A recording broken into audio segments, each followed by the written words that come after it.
Here's what you do. You bring a lightweight jacket. That way the sun comes out, you play the jacket off the sweater. Oh, that makes sense. That's a good call, Stan. All right, we'll see you guys later, huh? Yeah, Stan the Caddy.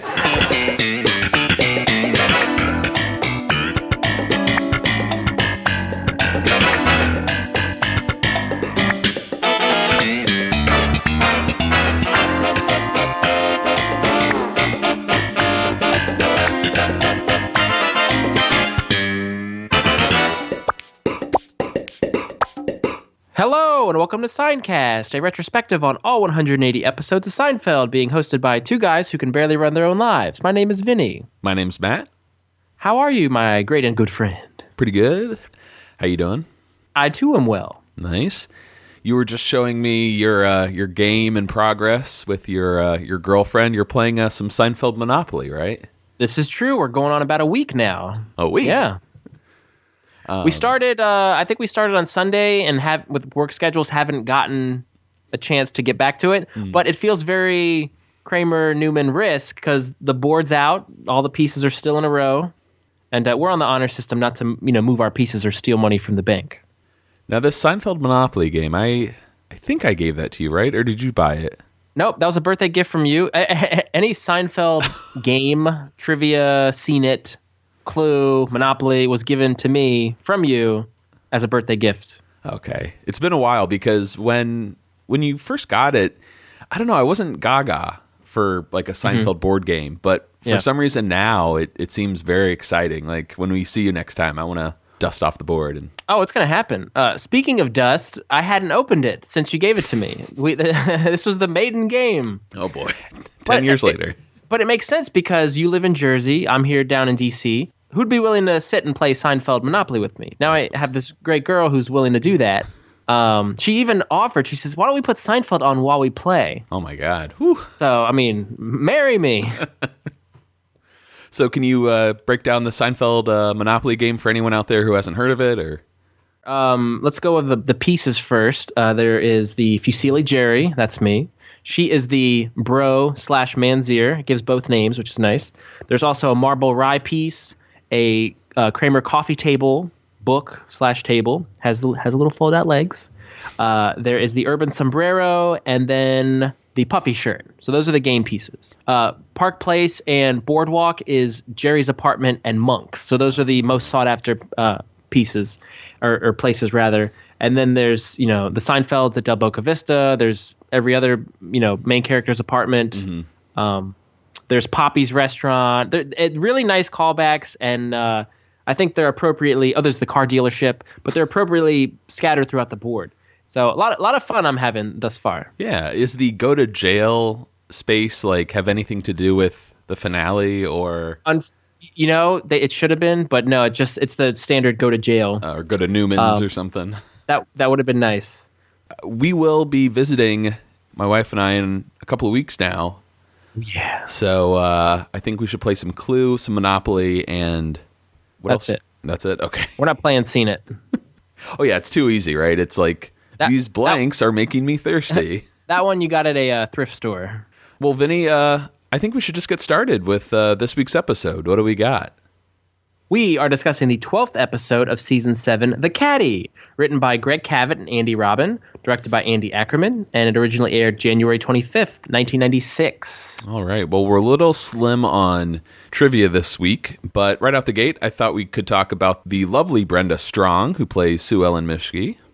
Brawless O. Henry candy bar heiress. Yes. She is making her first appearance as Sue Ellen. She's going to come back in the bottle deposit, the abstinence, and the betrayal. And, I couldn't remember what her arc was for, each episode. The bottle deposit is the golf clubs. The auction. Yes. Kennedy auction. Mm-hmm. Okay. The abstinence is a very brief scene. She runs into Elaine and Bob Odenkirk. Elevate your legs. Yeah. She's dating this periodontist, Rick. He does Giuliani's gums. I remember. Not lately, though. And then the betrayal. That's I think, probably her second most popular episode behind this. Correct. Because that's a full arc. That's the full story for her. And it's infamous, the backwards episode. Exactly. But yeah, what do you think about Brenda Strong, Vinny? Are you a fan of the actress, the character Sue Ellen Mischke, all the above? Yes, all. When I think of her, and maybe it's just I'm biased because this episode, the word vivacious comes into mind. But she's gorgeous. She's luscious. She's ravishing.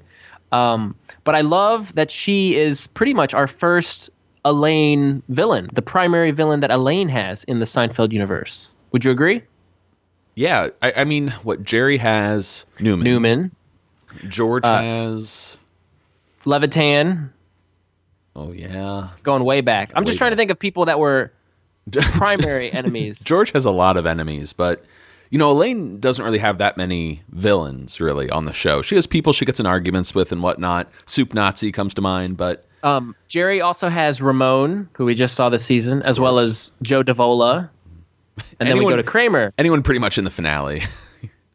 Exactly. Kramer also has the Street Toughs as his villains. Mm-hmm.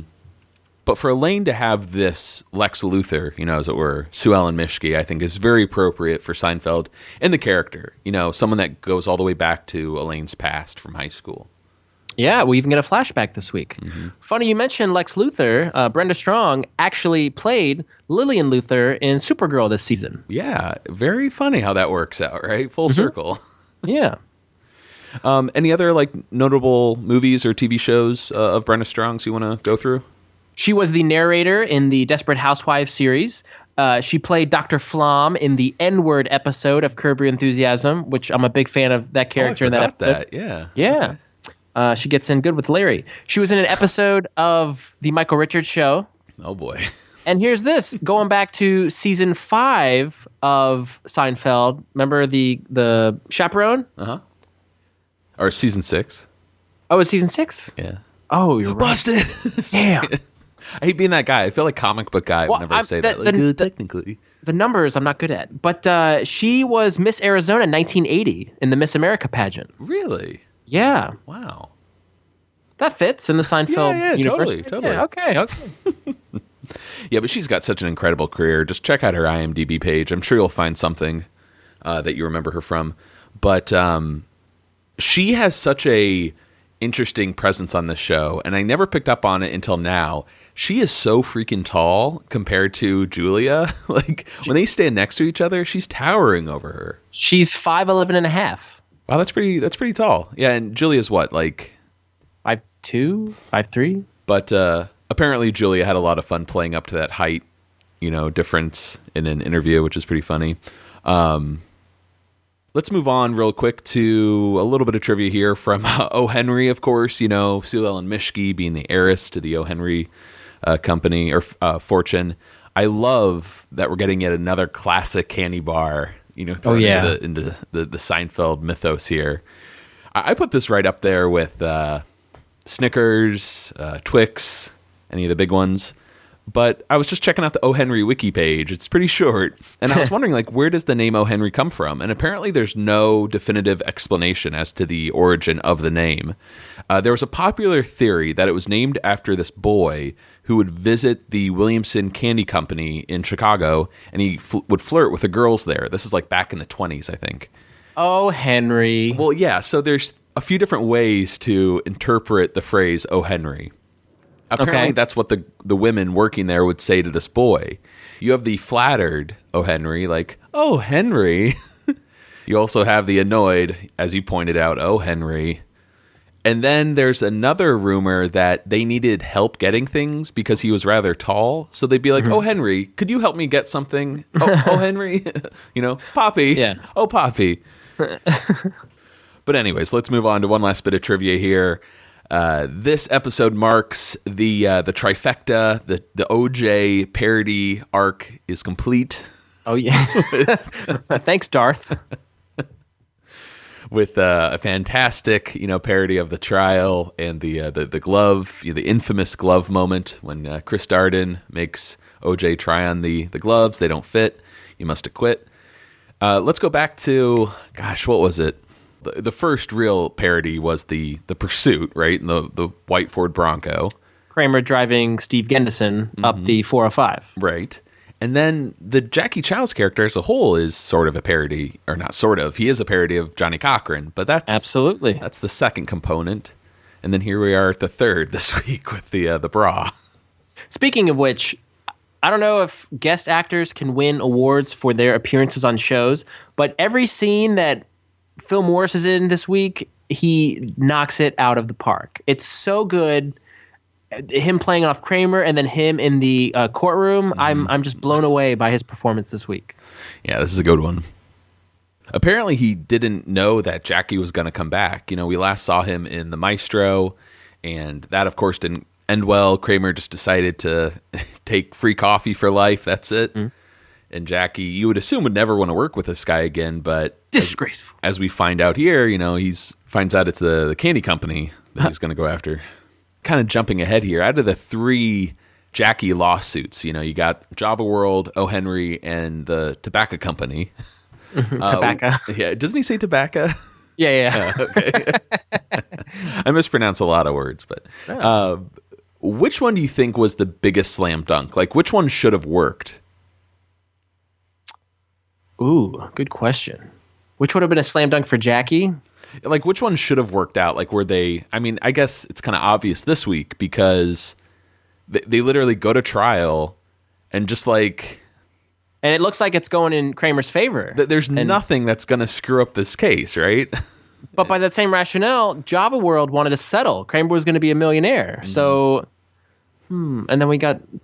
And he's a shrunken head. We don't know enough about the tobacco companies, I guess, that discussion, But I'd argue this one is the closest. I'm going to go with Java World. All right. I think that's I don't know fair. why that's funny. Yeah. That's a fair answer, Vinny. Should we get started, though? Please.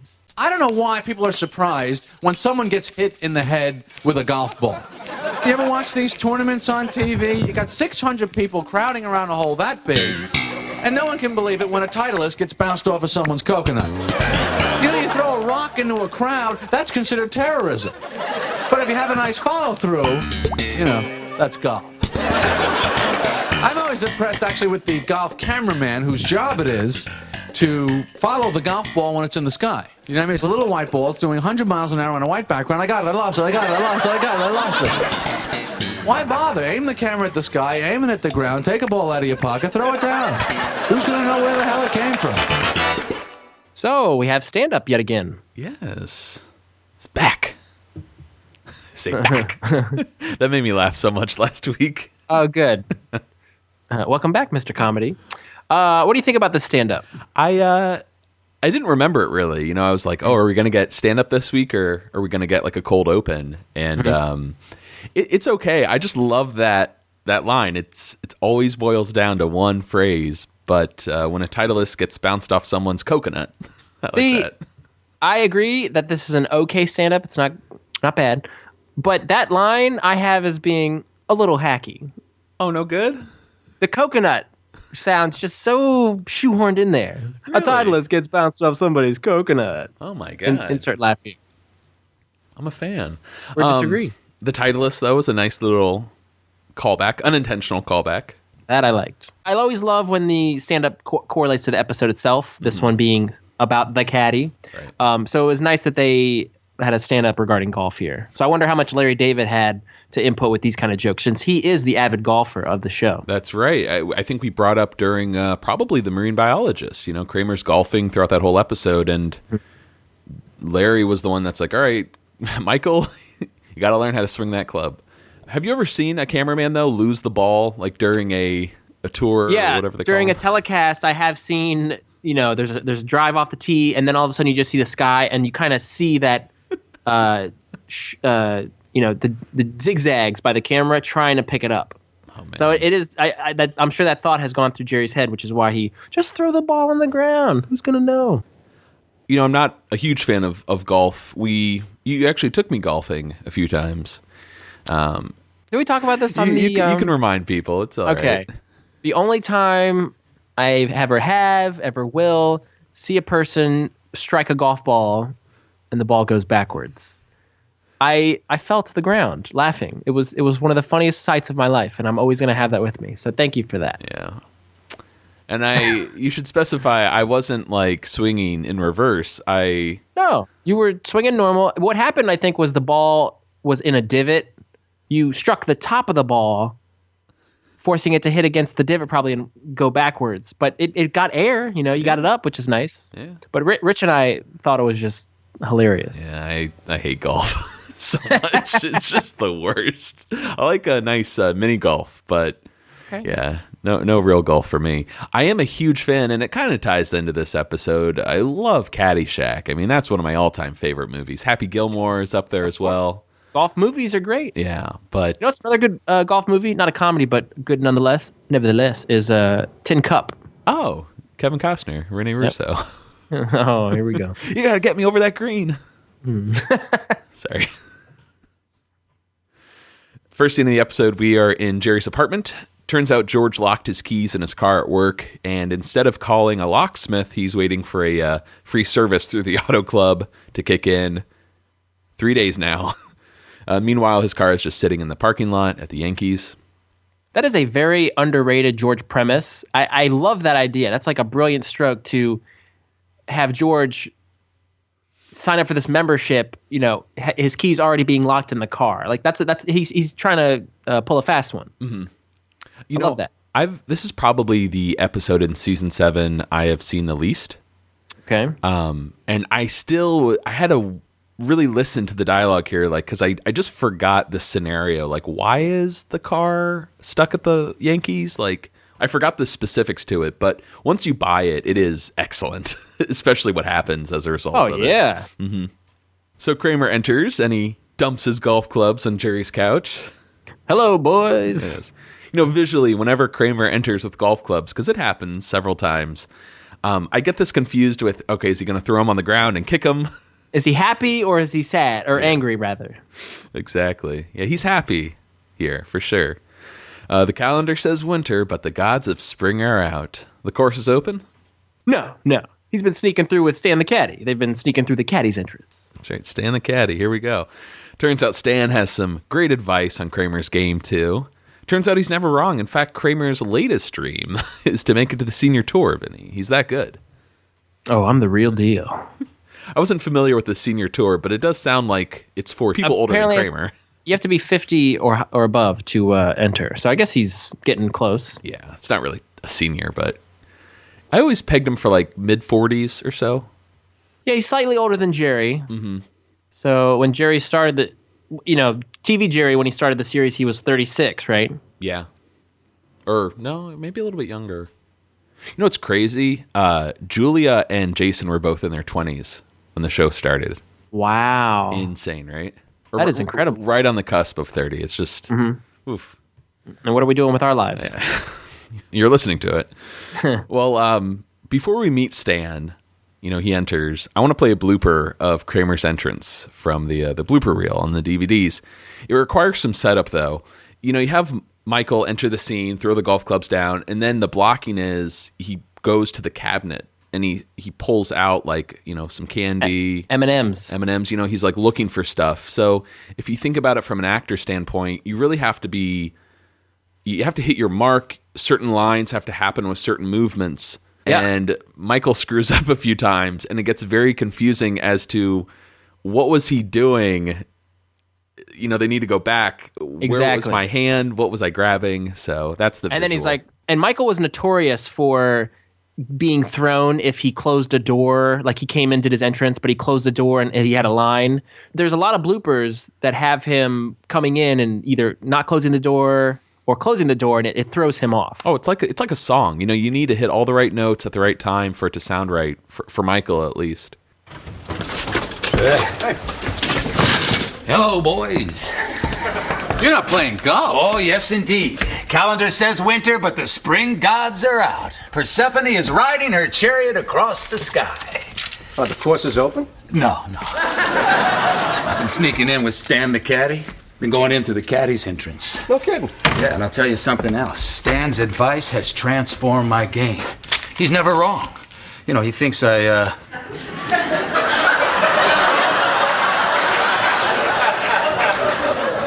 The course is open? Oh, jeez. Because I've got the props, everything here. I can't go. I got to go back further. You caught me in the midair here. Well, the course. But maybe you should just come in. Yeah, I think so. Yeah. Come in. Get your energy. I'm already in.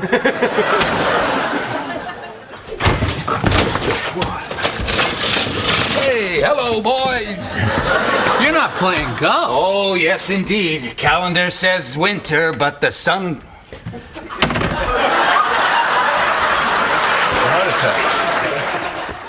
There we go. If you look in the actual cut in the episode, Michael has his hand on the cabinet, and then in the very next shot, the cabinet door is open. Okay, so So they must have used multiple takes to actually get the scene.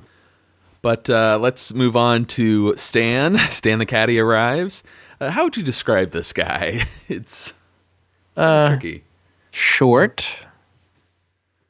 Kind of stoic. You know, he only speaks when he needs to. You're right, man. A few words. Pithy. He kind of reminds me, no offense, of you because he's got that hat that you like so much. Oh, the newsy cap. Yeah, I do like the newsy I cap. always think of you with that hat. Thank you. Stan the Caddy is played by Armin Shimmerman. I think most people will recognize him, and definitely Michael Jones will recognize him as Quark from Star Trek Deep Space Nine. That's probably his most notable role.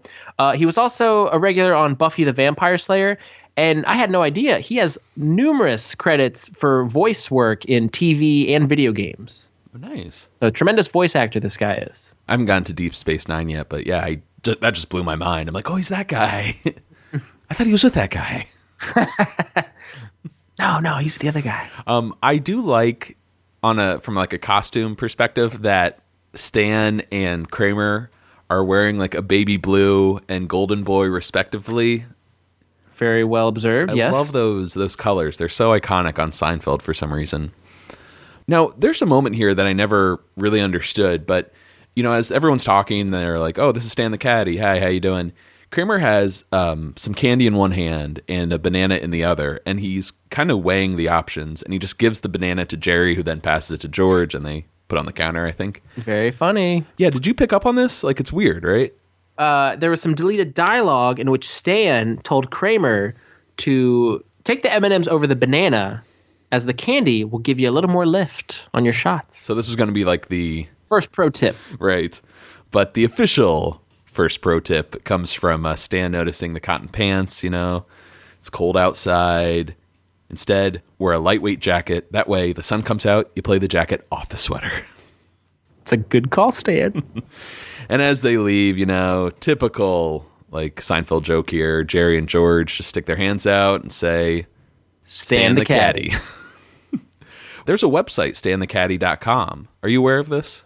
Yes, they have Seinfeld scripts up there. They have links to merchandise. It's a good place to find a lot of your Seinfeld trivia and the like. And it goes back a ways, like 10, 15 years. Yeah. I think it existed even before the DVDs came out. But there's some incredible like forums, you know, discussions between fans. Like, hey, did anyone ever notice this part in this episode? They really get into the nitty gritty. They were like the true pioneers of Seinfeld fandom. Absolutely. So stanthecaddy.com. Check it out. Next scene, we're on the street. Elaine gets waved down by a woman we've never seen before, Sue Ellen Mischke. This is an old high school friend, friend, quote unquote. And we can tell through Elaine's voiceover that she's not happy to see her. How would you describe Sue Ellen? We kind of talked about Brenda earlier, but... She's tall and a kind of an imposing figure, but hanging out. Pretty gorgeous. Yes, she is. But is there any physical aspect of her that... Bosomy? Bosomy? Yeah, Sue Ellen Mischke is not wearing a bra, and it's pretty apparent, especially as Elaine brings it up in voiceover, the braless wonder, and she's carrying herself with confidence, and Elaine just does not care for her at all. They catch up briefly. First Matt moment for the episode here. I never picked up on this line when Elaine's like, "Oh, what have you been up to?" Oh, just hanging out. Yeah, I thought that was very cute. That's cute. And then Elaine follows up with an, "I see." Oh, look at that. A twofer, right? That's what we call a two-bagger. Well, Sue Ellen invites Elaine to her birthday party, but Elaine, of course, is busy. Just really, really busy. And What a phony! I get the feeling that Sue Ellen knows that she's lying. Oh, or, yeah. Or maybe she doesn't care either way, because she kind of half jokes at the end, like, oh, hope you can get me a gift anyway. And to which Elaine grits through her teeth and even, like, she lifts her tongue out like Cher would do. And Sure. it's this very phony laugh. I think you're right. I think Sue Ellen and Elaine know what's going on, but they keep up the appearances of having this friendship, this fake or acquaintance rather. But they both dislike each other, and the other one knows it. Anyone can relate to this, really. Either you feel this way about someone, or you know someone who feels this way about someone, and it's just they hate each other, but they have to be polite and keep up appearances.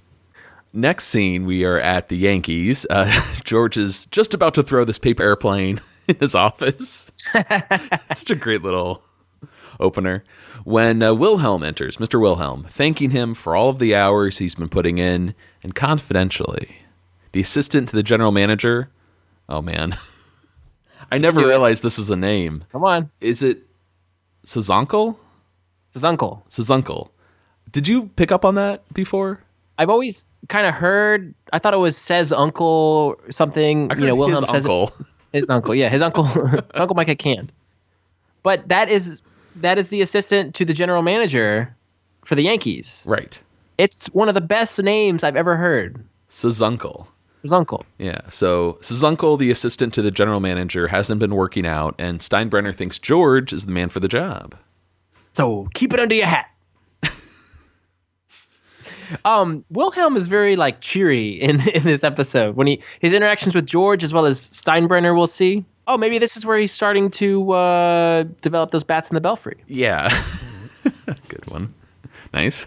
Non-compos mentis. Well, the medication, he forgets to take, and then he gets brainwashed and joins a cult. That's right. I don't know. There's just something about Wilhelm. I love him, but he just seems to be a little off. But when he leaves, George just sort of stands there confused as to what's happening, and then suddenly he gets it and explains why he could be put in charge of trades at Jerry's. That's a hell of an organization they're running up there. Can't understand why they haven't won a pennant in 15 years. All right, so I don't understand golf very well, and I don't understand baseball very well either. Because it seems like nowadays, or in recent memory, the Yankees are one of the best teams in the league, right?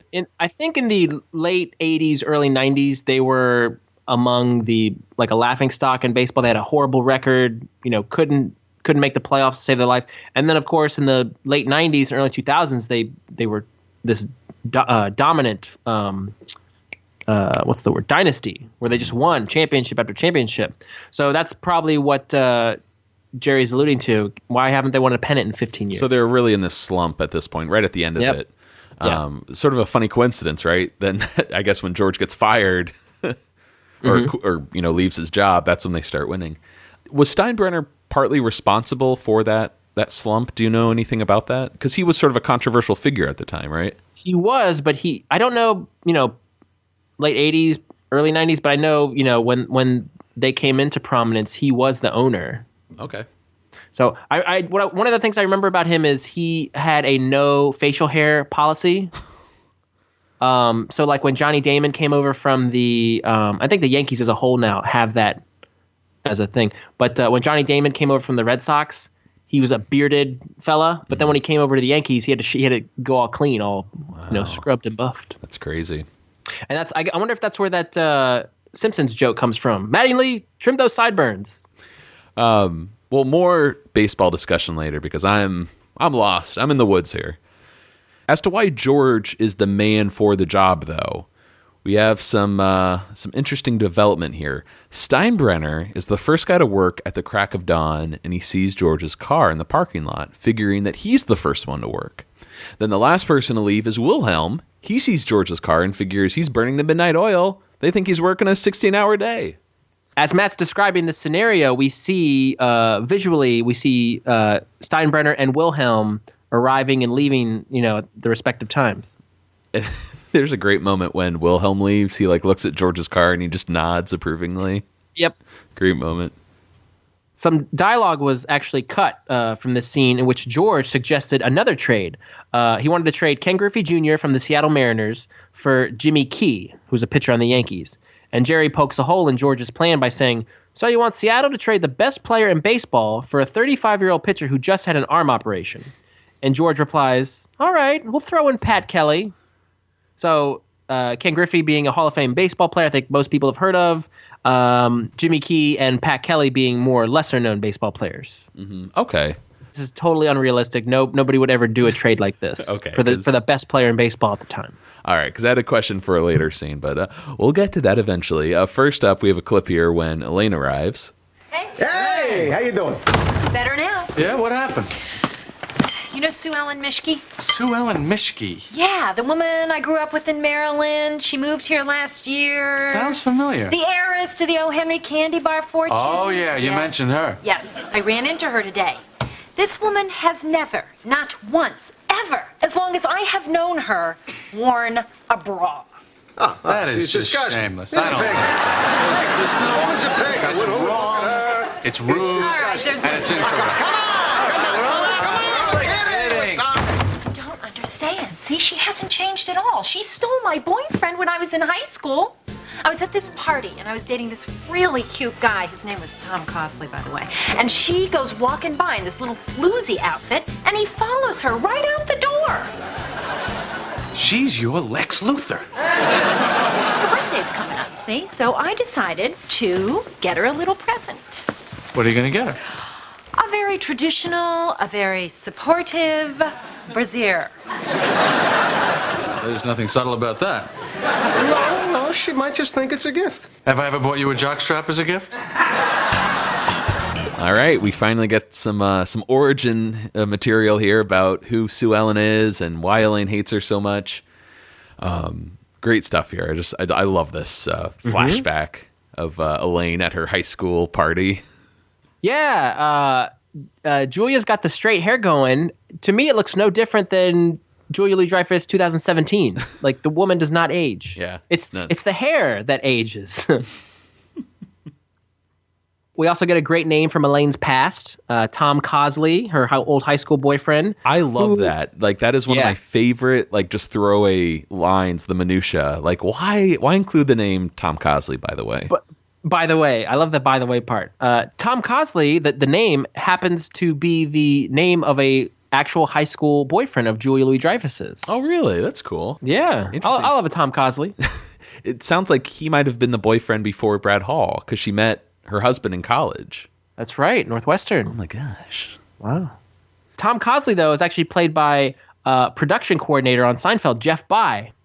Oh, we've brought him up before. We have. Can't remember. Maybe he was at the poker party? Perhaps. It's possible. From the scene, there's one moment that I love because I still use it to this day. My wife works at different schools, and she has a lot of different coworkers. Mm-hmm. And some of them have similar names, so I'm not sure which one she's talking about. So she'll reference things like, oh, she's the one that just had a baby, or she's the one that did this. And when I get it, I'm like, oh, yeah, you mentioned her. Like, I love dropping that line in there. I assume Liz doesn't know what the hell you're talking about? Not at all. Okay, just for you, that one. Mm-hmm. Most Seinfeld references are just for me, like, if you're not around. Welcome to my world. Yeah. What I loved about this scene was how Elaine kind of insinuated how wearing a bra is just, she's never worn a bra. And both put on this facade, and they're all actually like talking over each other. It's disgusting. It's despicable. Shameless. It's crazy. The woman's a pig. And Elaine's just, fed up. All right. Come on. Yeah, just the guy's messing with Elaine. It's great. And she doesn't want to leave, but it becomes that little threat of like, I'll walk out of here right now. Right now. I don't really have much to say about this, but, there is some sort of Seinfeldian connection with, the bra here and the bromanzier. There's something. Of course. It's in the air. Next scene, we're at Monk's. Very brief. Holy crap. Also, there's a Curb Your Enthusiasm centered around a woman that doesn't wear a bra. The Christ Nail. Jose, the like maintenance worker on Right. Larry's property, and then the housekeeper, his wife, never wears a bra, and Cheryl finds it very distracting. So Larry has to talk to her, and he actually buys her a bra. My God. They're just rehashing these stories, You know, man. Vinny, the amount you bring up Curb, I think you're telling our listeners that you really want to do a Curb follow-up. I take it all back. Cut that out. Oh, boy. All right, next scene, we're at Monk's. Very brief here. George should be at work, but he's playing hooky since his car is there. In fact, he's thinking of getting out of town with Susan. What a callback here. Turns out her parents rebuilt the cabin. I love that they put that in the show. They're referencing, of course, the Bubble Boy and Cheever Letters episodes. And did you notice the audience gave a really big laugh after that line? Oh, everyone starts applauding. So 1996 Seinfeld fans get these callbacks. They remember. Yeah, it seems a bit weird when you watch the episode and you're like, well, is the cabin going to burn again? You know, is the cabin center around some kind of joke? And it really doesn't. Maybe that episode really resonated with fans. It was just such a notable episode. Well, like, I guess I was wondering, like, why don't they just go to a hotel or a bed and breakfast? And it made me wonder. Oh, I see what you're saying. The fact that they're going to the cabin, maybe it's going to burn down again. Yeah, so I thought, like, I see. Like, why choose it? But all right, George needs a realistic place to go to. It needs to be remote, difficult to get back to New York, and True. Also, it's a really simple set. You know, like they didn't have to create a brand new set. Larry David and company love their continuity and bringing back stuff if it fits, and this one totally fits. Absolutely. Jerry wonders, though, you know, George, is it a good idea to be like playing hooky if you have this possible job promotion? My presence in that office can only hurt my chances. Next scene, we are at the J. Peterman Company. Elaine is busy at work when the receptionist lets her know that she has a visitor. And before we go to the clip, you know, I might be hearing things, but it sounds a lot like Heidi Swedberg lending her voice on the phone. I was trying to make out who it was. I couldn't put a finger on it. Right. You think it's Heidi? Well, we've had other, you know, receptionists on the show before, and usually it's like, oh, it's a script supervisor or it's, you know, some crew Carol member. Leifer's done it before. But if you really listen and think of Susan, I don't know. I think it could be her. It makes sense since she has a brief part in this episode. For sure. Sue Ellen Mischke to see you. Sue Ellen Mischke. All right, send her in. Hi, Elaine. Hello. I happen to be in the neighborhood, so I thought I'd stop in and thank you for your lovely gift. Oh. You're welcome. Is anything wrong? Well, Sue Ellen, it's not a top. It's a bra. Oh, I know. Thanks again. I'm telling you, man, this is the moment where I just fell in love with Brenda Strong. I mean, I don't want to sound like a creep, but You went from a boy to a man in this moment. I love her whole free swinging, freewheeling attitude. Yeah, she's just gorgeous. That moment where she just shows up around the corner, like, "Hi, Elaine." Yeah, she got great hair, great '90s hair. It's all my God. it's swinging in the breeze. Incredible.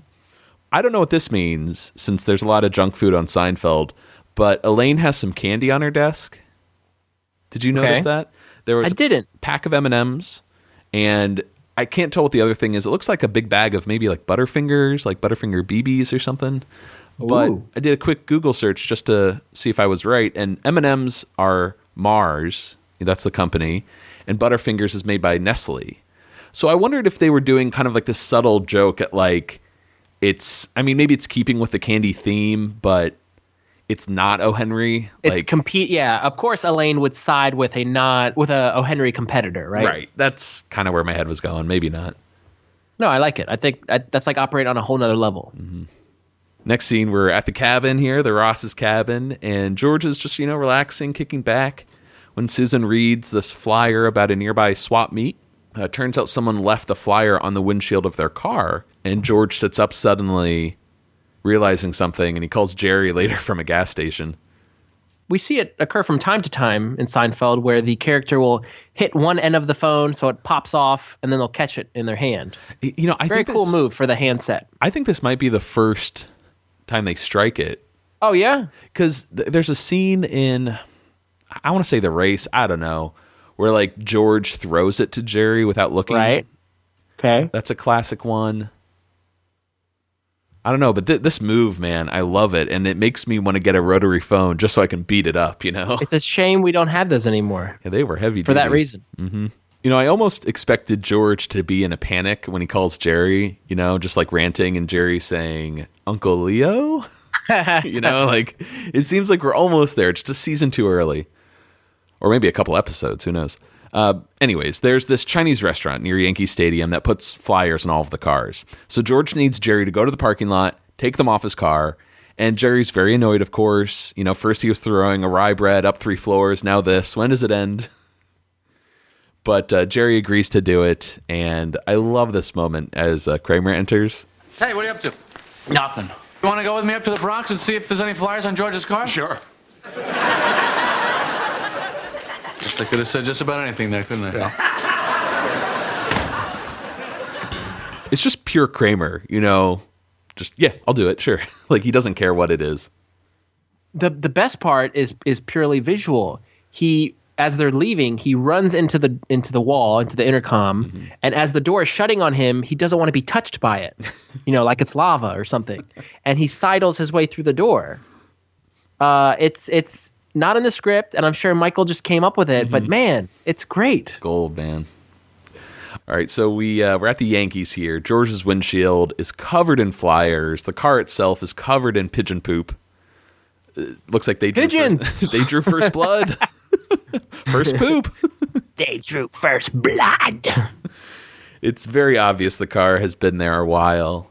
So they need to get it washed. But since the keys are locked inside, Kramer finds some wire and he attempts, you know, to snag the lock. This is quite the life I lead here, huh? You actually start every episode of Seincast that way before we start recording.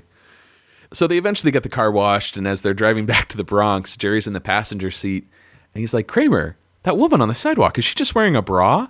And sure enough, it's Sue Ellen Mischke, you know, with her blazer open and her bra, you know, convulsing. But neither of them are paying attention as Kramer collides into a telephone pole. So we get some action here. Jerry like shields his head with his arm. Kramer just leans back in the seat, bracing for impact. Kramer! Hey, this is Jerry. Was this the first accident Jerry gets into? Or no? He already got into it. He ran into they drove into the pool with Caddy. Oh, that's right. Yeah. Look out!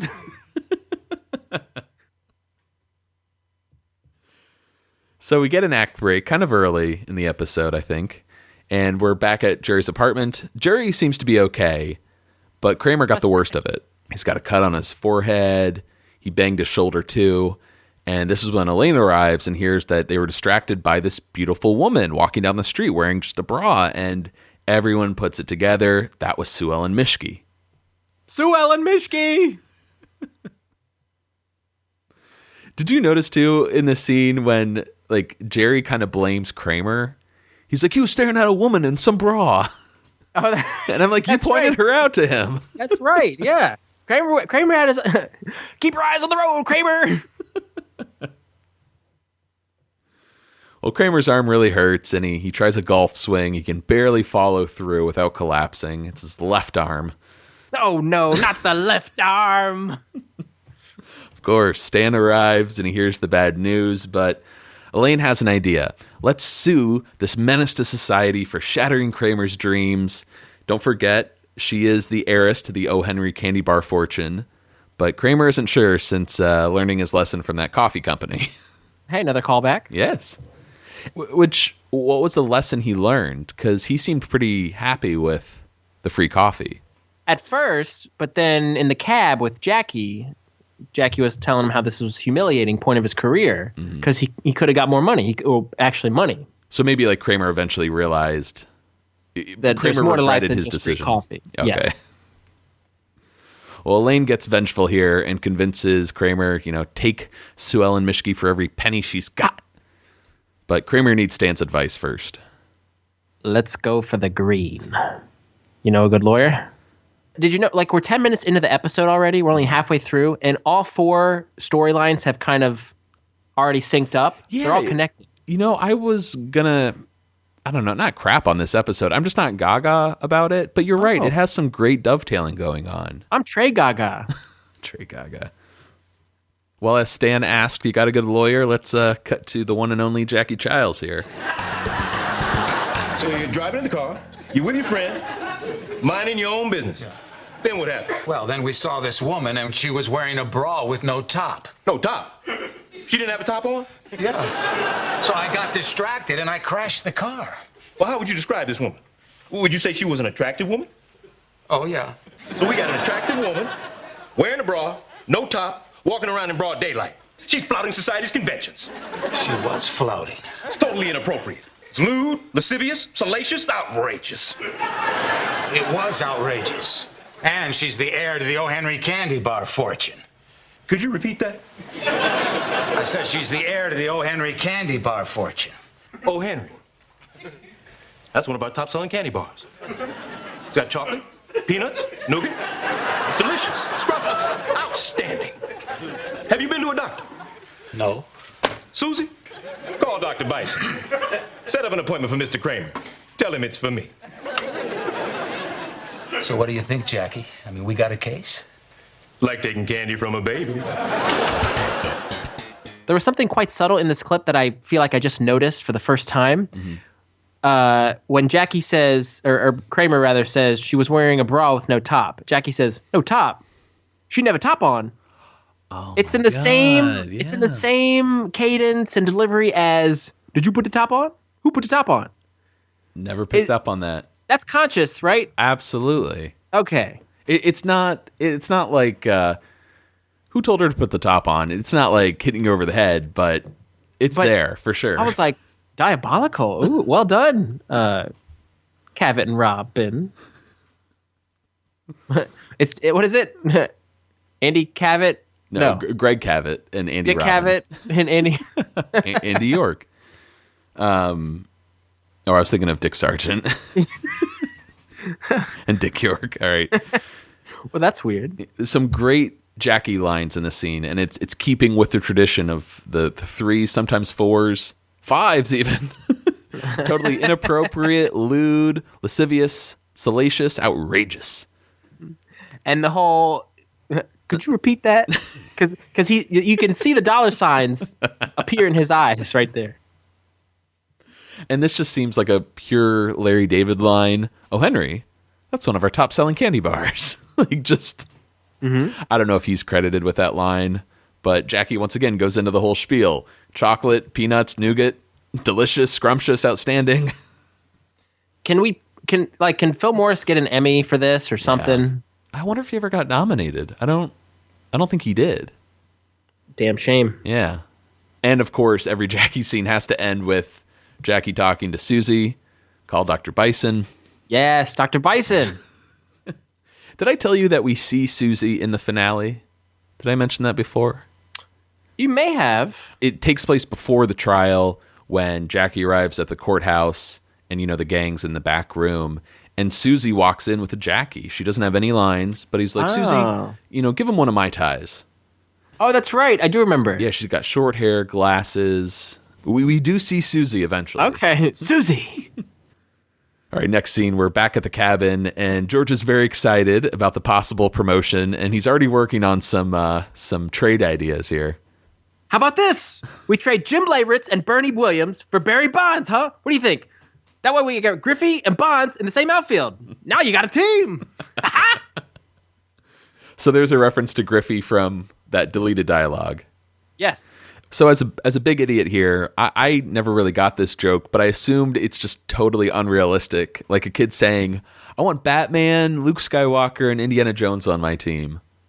And I'll give you K2SO, what's wrong with Cassian, K2? Endor, and some other guy. Andor, whatever. Look at you. I know my Star Wars terms.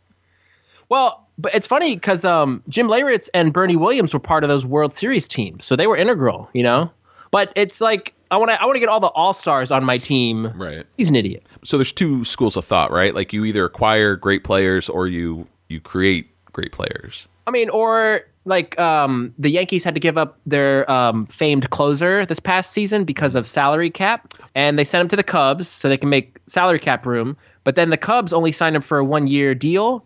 The Yankees re-signed him. They got him back. So it was a brilliant move by the Yankees. They shoveled him off so they could help with the World Series, but now they got him back on the Yankees for a 5-year deal, I believe. Interesting. All right. We should get into sports, me and you. You gotta love sports. That'd be the worst podcast. I would basically be the Brian Johnson of Puck Nuts on our sports podcast. Well, Susan is still really nervous about the car thing, and he wonders if George is going to get caught. But he reassures her, hey, Jerry took care of it. I love this. When we cut over to the stadium, and there's Jerry just struggling to steer the car into the parking space. It's like going, stopping, going. There's smoke coming out of the engine. Side mirror falls off. The door won't even close all the way. There's a move Jerry does as he's leaving. He notices the mirror on the ground, and he looks left. And as he looks right, he kicks it under the car. Pretty smooth. Yeah. And, this whole scene reminds me of the, it was earlier, and I forgot to bring it up. There's an ADR in the apartment. I guess I have to bring his car back up to the stadium, if it can make it. That was really the first one I ever noticed on this show. They're littered almost in every episode. I heard it too. Very astute listening. Mm-hmm. So Wilhelm enters Steinbrenner's office, very concerned, and he starts talking about, George Costanza. I got to talk to you. How about a good morning? Oh, yes, sir. Good morning. Good morning, sir. Good morning to you, Wilhelm. Did you notice how Mr. Wilhelm pronounced George's last name? Does he say Costanza? He says Costanza. It's like, what's her name? Ada? Ada, yeah. Mr. Costanza. All right. Well, Wilhelm is concerned because George's car is bashed in. There's blood inside. No sign of George anywhere. Of course, he must have been in an accident and come to work anyway. So Steinbrenner puts Wilhelm and the staff on high alert. Find George. We got to find that kid. We must find George. Yes, sir. Find him, Wilhelm. Great blooper here. I don't know if you remember, but Wilhelm leaves the office, shuts the door. We've got to find him. Yes, sir. Yes, sir. And Larry David shouts, "Shut up, Wilhelm." Because Wilhelm's continuing the scene. He keeps saying, "Yes, sir. Yes, sir." Yes, sir. Yes, sir. Shut up, Wilhelm. Yes, sir. I love hearing Larry David crack up. Yeah, especially when he's in the character of he's cracking up as Steinbrenner. Mm-hmm. God bless you, George. All right, so next scene, we're at Jerry's apartment. Sue Ellen is knocking on Kramer's door as Jerry arrives home. And, we didn't really set this up. He's really smitten with her, just hypnotized by her beauty. Yeah. And he tells her, hey, you can wait in my place until Kramer gets back. Okay. He gets the key, so. It's almost like a murderer is chasing him. Yeah, Jerry's reaction is just incredible. And then he tries to straighten up. I'm Jerry Seinfeld, by the way. And they both enter the apartment as we cut back to the Yankees. And I want to play a clip here purely for Larry David's amazing performance this episode. What is with these people all day long? Coming. That opening line is so great. Oh, Mr. Steinbrenner, we've searched everywhere. There's no sign of him. Not even anyone who remotely fits his description, sir. Oh, my God. Do you know what this means, Wilhelm? What's... He's dead. Costanza's dead. No, sir. Well, you see, Oh, as quickly as he came here, he's gone. The little guy. Easy, Big Stein. Get it together. Okay, Wilhelm. Yes, sir. Find out where his parents live. Parents? I'm going to personally notify them. And line up some candidates to fill that assistant to the general manager position. Yes, sir. We can't grieve forever. Right. We've Yes, got to sir. get back to business. Yes, sir. Back to business. Wilhelm. I love how Steinbrenner gets so upset where he's like, oh, as quickly as he came here, he's gone. Poor little guy. He's got to calm himself down. Easy, Big Stein. Get it together. Get it together. Back to business, Wilhelm. Very similar to the previous scene. Like, find him, Wilhelm. Back to business, Wilhelm. Yes, sir. Yes, sir. All right. This following scene in Jerry's apartment, when something happened, something happened between Sue Ellen coming in and now Kramer arriving later on. I wonder, did Jerry and Sue Ellen, did they hook up? Did they just share a candy bar? What was... What I think what she exactly just presented her side of the story. You think that's it? Yeah, and left a little chocolate for him to nibble on. Interesting. I always thought this was like a Nina situation, the girl that Jerry's friends with and they never fooled around. Mm-hmm. I feel like it was one of those like impromptu hookups for some reason. Oh, I don't think so. I don't think anything physical occurred. I think she just talked to him and showed him her side of the story. And he's just so infatuated with her, he's just doing whatever she says. Okay. Yeah. Well, here's what happens when Kramer arrives. Well, buddy, he's taking the case. Jackie Giles is right on it. He's all over it. Oh, really? Why? What's wrong? Come on. I don't know. So the woman was walking around in a bra. Yeah. I mean, it's no big deal. You're still driving. You should have been watching the road. Well, your attitude has certainly changed. I don't think my attitude has changed. Now, listen, Jerry, I'm going to need you to testify. Jerry, you got to testify. Kramer, I don't think Listen, this is $1 million we're talking about, Jerry. Now, this is the big league, the big time. Now, I need you on my team, Jerry. Well, I'm just not sure how I feel about it, Kramer. Right, what's gotten into you? What's happened? Nothing's happened. Yuck. Oh. What's this? Oh, no, wait a second. I see, yes. Little Miss Candy Bar paid a visit, didn't she? Kramer, it is not what you think. I know what I think. I think you're gaga over this dame. She's twisted you around her little finger, and now you're willing to sell me and Elaine and whoever else you have to right down the river. And what about you? Trying to bilk an innocent bystander out of a family fortune built on sweat and toil, manufacturing quality O. Henry candy bars for honest, hard-working Americans. You're just out for sex. You're just out for money. This is the best scene of the episode and one of the best scenes of the series. Oh, of the series? Yeah. Wow, yeah. It's solely because Kramer's at his level and but Jerry really steps up his game too. I have the note right here. I think Jerry does some of his best acting in recent memory here. And the way it's like a soap opera. What about you? Love that. They're trading blow for blow. Mm-hmm. Finding the candy wrapper in the trash. That is, I think, one of my favorite Kramer moments, and it's so subtle, but oh, what's this? That's right up there with the when he unlocks the door, yeah. Yeah, he's like a detective. Mm-hmm. Just these weird Kramer moments that are so memorable. So you're going to put this one up there, though. This is your favorite scene of the episode. Yeah. Okay, cool. Hands down. Next scene, we're at the Costanzas, and Steinbrenner stops by, and very sad, he takes his hat off as he delivers the bad news. And inside, he sits with Estelle and Frank and tells them how hard George worked. He's the first one in, last one to leave. The kid was a human dynamo. Are you sure you're talking about George? Love how Steinbrenner's like, you are Mr. and Mrs. Costanza, right? Like, he might have gotten it wrong. He wanted to make sure. It's so weird how death is handled on this show because this just seems so bizarre. One, Steinbrenner thinking George is dead. And then two, being the one to deliver the news. That's very sincere of him. So bizarre. And even weirder are the Costanza's reaction. I mean, Estelle's upset. She's grieving, yes. But Frank... his grief takes the shape of anger. Yeah. What does he say here? What the hell did you trade Jay Buhner for? He had 30 home runs and over 100 RBIs last year. He's got a rocket for an arm. You don't know what the hell you're doing. So that was another mistake, I guess, of Steinbrenner's, right? Trading Jay Buhner. He was a big prospect that ended up going to the Mariners, and he ended up having a Hall of Fame career there. Why would someone do that? Did Steinbrenner get someone he liked more, or Ken Phelps bat? I'm learning. What a sweet kid. Do you remember when we went on the Kenny Kramer reality tour? He asked us a trivia question, and I got it right, and he gave me a Jay Buhner baseball card. Oh, I don't remember that. I wish I knew what I don't remember the trivia question was, but out of the whole busload of people, I knew it. Look at you. Jay Buhner. Is that card worth something?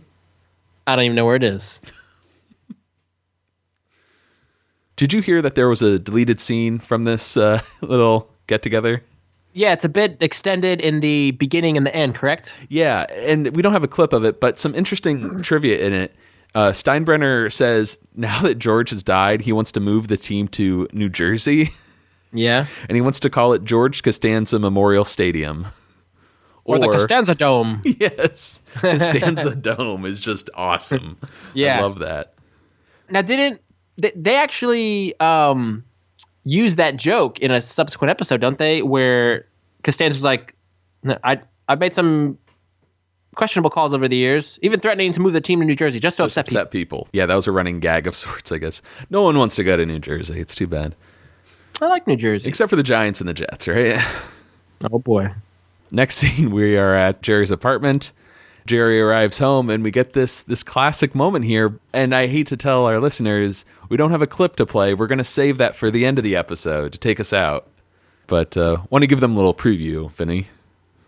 Jerry, it's Frank Costanza. Mr. Steinbrenner's here. George is dead. Call me back. A beloved line from the show, right? Top 10.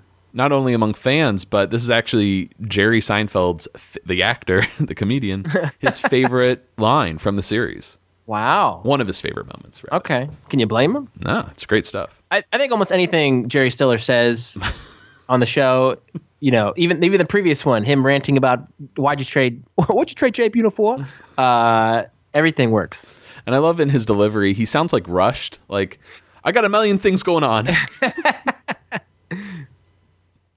So George actually calls, coincidence here, and Jerry tells him, hey, everyone thinks you're dead. There's an accident with your car. It's a little crumpled. My car's a little crumpled. And they put the pieces together. George realizes he has to come back and explain something to all the people that think he's dead. But he can't, call his parents because Steinbrenner's there. Shouldn't they at least know he's alive, though? Oh, they could use a break. Next scene, we're at Elaine's office. Peterman enters holding a bra. And I guess he saw Sue Ellen the other day. And he's inspired by what she was wearing, that he wants to start marketing it as a new direction in women's fashion. They're going to sell it as a top. Here's the angle. Zelda Fitzgerald, somebody of the 20s, wearing this at wild parties, driving all the men crazy.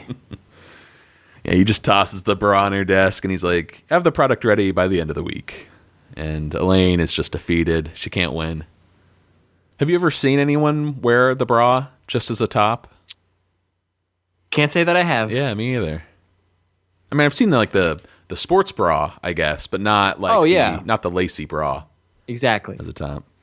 Anyways, we're at the Yankees, and I love when the door opens to Steinbrenner's office. There's George with two crutches and his head, wrapped in a bandage. Doesn't he look a little like Neil? Only you can see his face. Of course. Yeah. Come in. Mr. Steinbrenner? Is it you? Yeah, it's me, sir. It's been a harrowing few days. After the car accident, I crawled into a ditch. I managed to survive on grubs and puddle water until a kindly old gentleman picked me up. Grubs, huh? Gotta admit, I never tasted one of those. Anyway, as I was lying in the puddle, I think I may have found a way for us to get Bonds and Griffey, and we wouldn't have to give up that much. Well, don't tell it to me, George. Tell it to the new assistant to the general manager. I didn't get the job. Well, once you were dead, we couldn't just sit on our hands. We gotta make a move. But you still have your old job. Of course, we'll have to dock you for the time you missed. We're running a ball club here. If I give special treatment to you, everyone will want it. Next thing you know, it's chaos. And I can tell you this. Chaos does not work for the New York Yankees. Not as long as I'm running the show. What is it about Larry David this episode? Not as long as I'm running the show. And he is running the show. Chaos doesn't work for the New York Yankees. Yeah. It's great when George, is moving this lie. Oh, I survived off grubs and puddle water. No longer is Mr. Steinbrenner aghast. Now he's like, grubs, huh? Gotta admit, never tasted one of those. He's thrown out of that disbelief. He gets distracted very easily. And that line at the end where it's like, we had to fill the position. You still have your old job, though. We'll have to dock you for the pay. That kind of reminds me of like when he takes over for Mr. Morgan. And he's like, lots of responsibility. Not much more money, though. Poor George. Yeah, can't win. No one's winning this episode. But let's cut over to the last scene of the episode here. We're in a courtroom. And I like this. It's a bit of foreshadowing for the finale. Jackie, in the courtroom, doing his thing. We get Elaine testifying about purchasing the bra. Is that correct? Yes. Yes, that's correct. And the mic feeds back as she says that. It's probably a forgettable joke in this episode, but when Sue Ellen, she's at her table, she like leans back and winks at Jerry. And Jerry kind of like panics for a second. He's like, "Uh-oh." Like where does his allegiance lie? Yeah. Then later, Kramer takes the stand, his arm in a sling, and he explains that before the accident, his golf score was 3 under par. That's what the professionals shoot, isn't it? If they're lucky. Hey, Kramer took the stand previously for Newman's parking tickets. Oh, you're right. Yeah. So, how many courtroom scenes have we got? We got parking tickets or speeding tickets. This one, the finale. And there's been mention of, like in the subway, Kramer had to go to court for all of his unpaid parking tickets. Yeah, that seems more like just talking to a judge, though. Of course. But I think, there's only 3 real courtroom scenes. Mm-hmm. Oh, no, when Newman gets... that was with the parking tickets, where it's like, afford it you will, Mr. Newman. He's in my custody, Your Honor. I think that's it. Okay.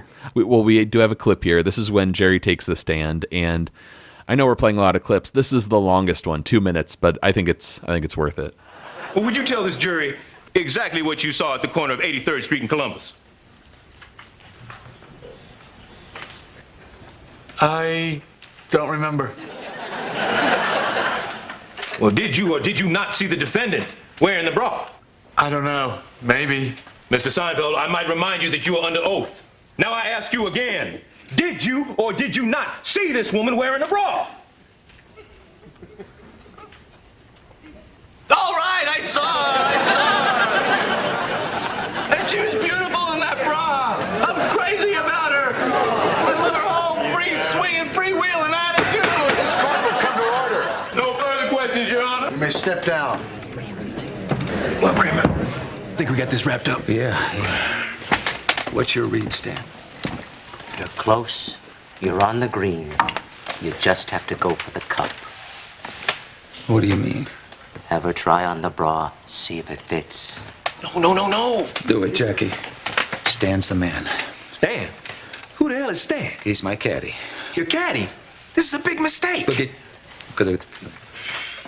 Your Honor, we request at this time that Ms. Mischke try on the bra. This court will come to order. Go ahead, Miss Mischke. Try it on.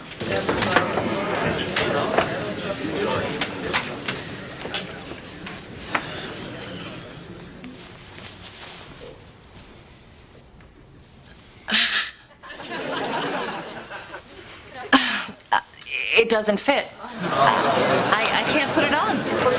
Damn fools! Look at that! We got nothing now. Nothing. I've been practicing law for 25 years. You listening to a caddy? This is a public humiliation. You can't let the defendant have control of the key piece of evidence. Plus, she's trying it on over a leotard. Of course, a bra's not going to fit on over a leotard. A bra's got to fit right up against a person's skin. Like a glove! So there it is. The O.J. Simpson parodies have finally come to a close. What do you think about this one? Do you like this?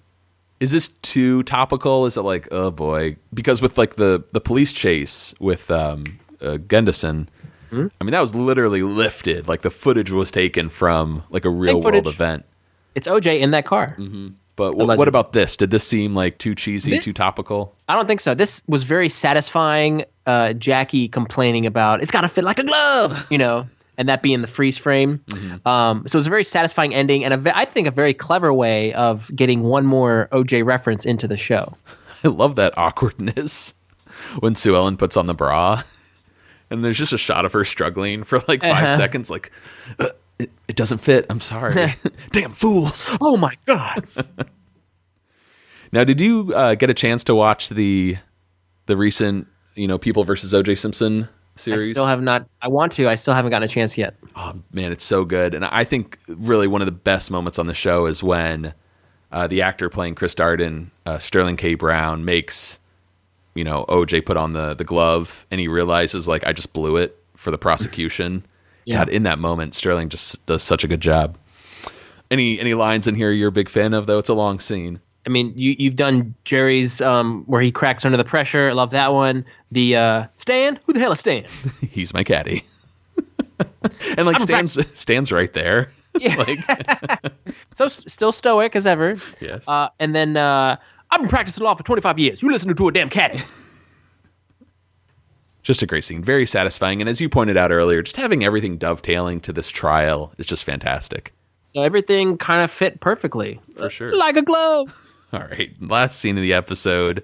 Over the credits, two of Elaine's coworkers stop by for lunch, both wearing bras with their open blazers. Not just any bra, though. What is this Peterman product called? Great job on the Gatsby swing top. It's a winner. Gatsby swing top. Some Peterman products so far, and I think I got them all. I was just looking through our notes. First up, I consider the Italian Capto Oxfords a Peterman product. That's from the understudy. Mm-hmm. Then you've got the Himalayan walking shoes in the hot tub. Mm-hmm. The Pamplona beret in the secret code. Yeah. Of course, the Rogue's wallet in the secret code as well. So the Gatsby swing top is the fifth Peterman product. I'm liking the collection we're seeing here. Yeah, it's nice. But Elaine isn't going with her coworkers to lunch. Instead, she just stays at her desk, turns her fingers into a gun, and shoots herself in the head. So, what do you think? So, Matt, are you crazy about this episode and its whole free swinging, freewheeling attitude? Sort of. I'm not gaga, not crazy. I like it. I'll be honest with you. It's probably one of my least favorite episodes from this season. Wow. I know. I don't hate it. It's not a bad episode, but it might have been one of like the last episodes of Seinfeld I ever saw.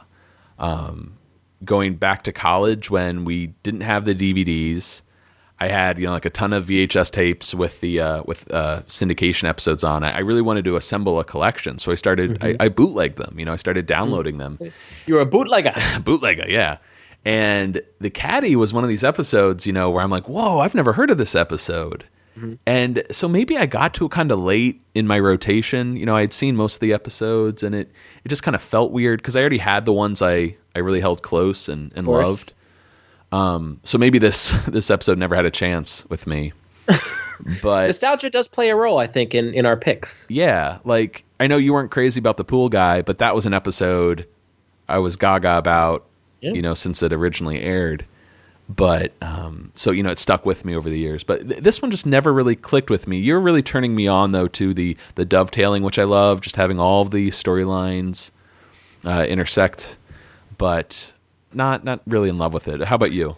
I'm not a huge fan of Stan the Caddy himself, the character. Yeah. Like I was always like, I could take him or leave him. But Kramer's whole senior tour premise that gets, sidelined because of the Braless Wonder. I'm gaga for the dame, Sue Ellen Mischke. I think she's awesome. Absolutely. And the foil she plays to Elaine.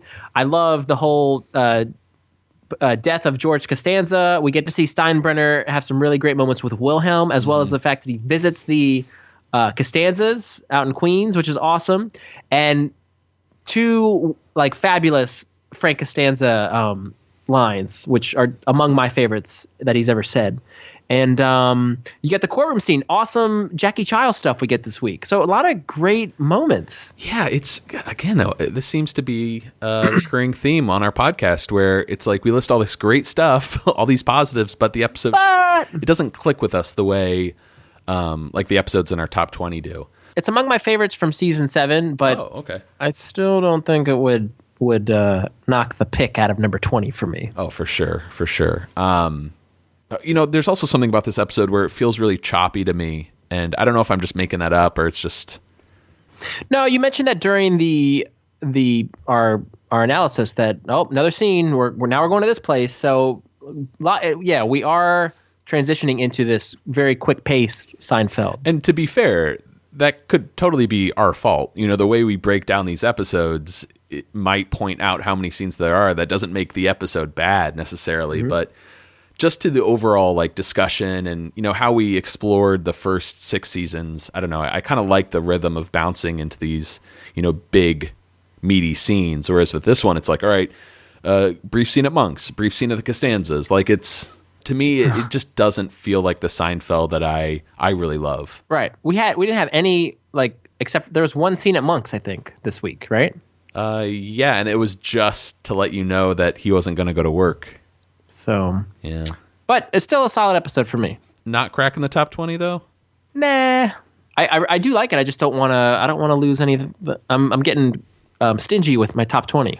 I know we bring this up almost every week. It's tougher, One of our listeners, actually, I'm sorry, your name's escaping me, was like, why don't you guys make it your top 24? That way it can be like an entire season of episodes. Oh, see, now that I like. Yeah, so we might have to change the rules.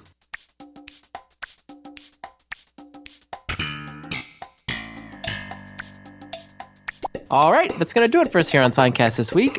Please feel free to send us an email at seincast@gmail.com if you wish. You can find us on Facebook, Twitter, Tumblr, Instagram, or leave us a voicemail at Coco Bosco. Vinny, what episode do we have next week? We will be discussing the 13th episode from season...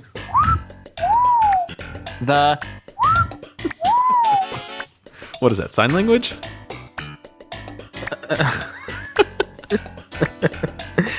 No, 7. 7. You're serious? Yeah, it's a beautiful name for a boy or a girl. Especially a girl. Or a boy. But for now, I'm Matt. I'm Vinny. Signing off.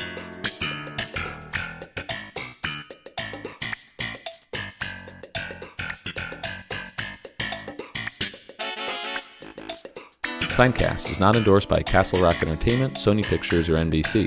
It is intended for entertainment and information purposes only. Seinfeld, the Seinfeld logo, and all names, pictures, and audio of Seinfeld characters are registered trademarks and/or copyrights of their respective trademark and copyright holders.